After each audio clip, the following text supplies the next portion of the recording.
प्रदेश की 16वीं विधानसभा का 6वां सत्र अब समाप्ति की ओर है। इस सत्र में 8 बैठकें संपन्न हुई, जिनमें विधायी, वित्तीय तथा लोक महत्व के अनेक कार्य संपन्न हुए। इस सत्र में सदन ने अन्य कार्यों के अलावा वर्ष 2025-26 की प्रथम अनुपूरक मांगों को भी अपनी स्वीकृति प्रदान की है। इस सत्र में कुल 3,377 प्रश्न प्राप्त हुए, जिसमें 1,718 तारांकित, 1,659 अतांकित प्रश्न थे। ध्यानाकर्षण की कुल 840 सूचनाएं प्राप्त हुई, जिनमें 32 सूचनाएं ग्राह्य की गईं। शून्यकाल की 308 सूचनाएं एवं 592 याचिकाएं प्राप्त हुई तथा 14 शासकीय विधेयक पारित किए गए। इसी के साथ ही अनेक समितियों के 51 प्रतिवेदन भी प्रस्तुत हुए हैं। विधानसभा की अनुसूचित जाति, अनुसूचित जनजाति वर्ग के कल्याण संबंधी, पिछड़े वर्गों के कल्याण संबंधी समितियों के लिए 11 सदस्यों का निर्वाचन भी इसी सत्र में हुआ है।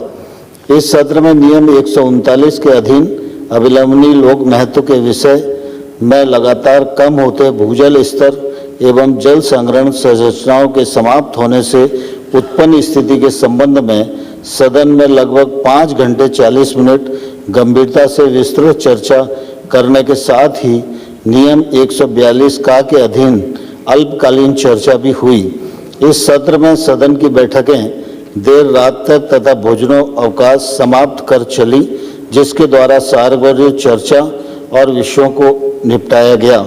इस सत्र में शासन की ओर से 5 वक्तव्य सदन में प्रस्तुत हुए, जिसमें माननीय मुख्यमंत्री जी द्वारा विकसित भारत, विकसित मध्य प्रदेश को दृष्टिगत रखते हुए make in India, make in Madhya Pradesh एवं निवेश प्रोत्साहन पर दिए गए अपने वक्तव्य में प्रदेश की समृद्धि, राष्ट्रीय प्रगति में मध्य प्रदेश की भूमिका और प्रदेश में रोजगार के बेहतरीन अवसर सुनिश्चित किए जाने हेतु किए जा रहे प्रयासों और भविष्य की संभावनाओं से सदन को अवगत कराया। इस पर माननीय नेता प्रतिपक्ष द्वारा भी सकारात्मक प्रतिक्रिया व्यक्त की गई।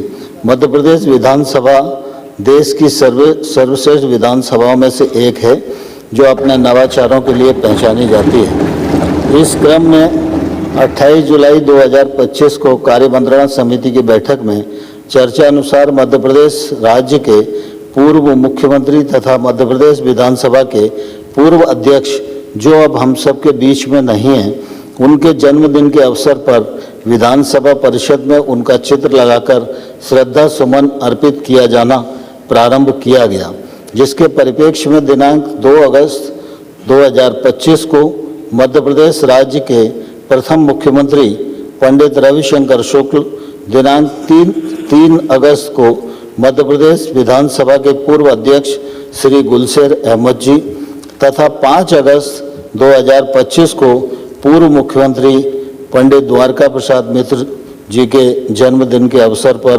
विधानसभा के सेंट्रल हॉल में उन्हें पुष्पांजलि के साथ श्रद्धा सुमन अर्पित किए गए।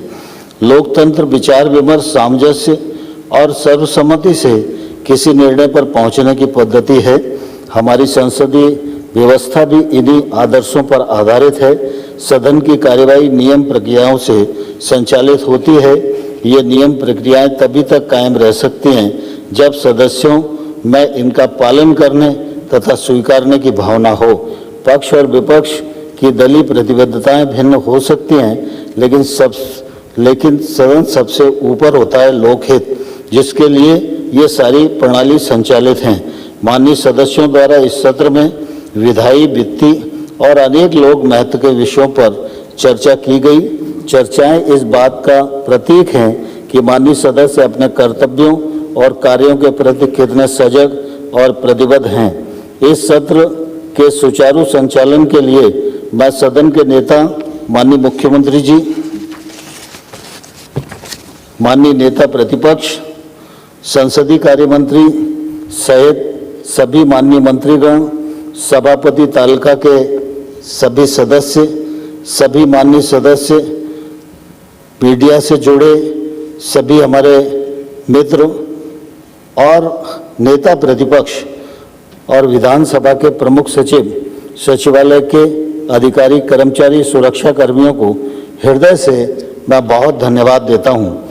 मैं अपनी ओर से, पूरे सदन की ओर से प्रदेशवासियों को आगामी रक्षाबंधन, स्वतंत्रता दिवस तथा जन्माष्टमी पर्व की बहुत बहुत शुभकामनाएं देता हूं और ईश्वर से कामना करता हूं कि हमारा प्रदेश समृद्ध हो, खुशहाल हो।